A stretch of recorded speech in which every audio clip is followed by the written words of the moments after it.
মেসিকে ঘিরে কলকাতাবাসী তথা বঙ্গবাসীর মধ্যে যে উত্তেজনার পারদ চড়েছিল সেটা কি আদৌ অবসান ঘটলো? সত্যিই আজকে লক্ষ লক্ষ ফুটবল প্রেমী ক্রীড়াপ্রেমী মানুষ কিন্তু অবাক হলো যেভাবে যুবভারতী ক্রীড়াঙ্গনে বিশৃঙ্খল পরিস্থিতির সৃষ্টি হলো। এটা কি আদৌ এড়ানো যেত না? অবশ্যই দেখুন, যারা উদ্যোক্তা রয়েছে তারা সর্বোচ্চ চেষ্টা করেছে। অনেকেই বলছেন যে যুবভারতী ক্রীড়াঙ্গনের পুরোটা মাঠ কি প্রদক্ষিণ করানো যেত না? একটা হুডখোলা জিপে করেই তো সবার প্রিয় মেসিকে ঘোরানো যেতে পারতো।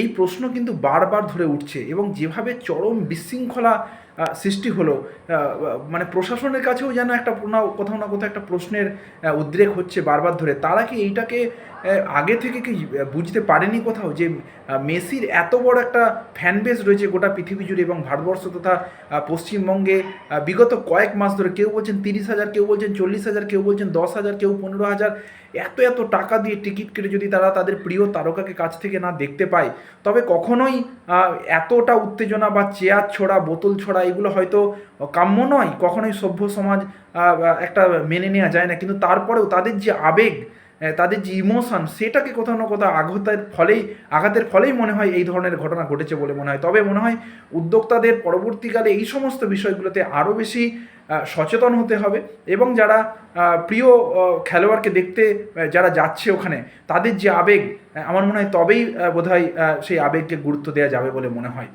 যাই হোক, যে ধরনের ঘটনায় ঘটুক সেটা কখনোই কাঙ্ক্ষিত নয়।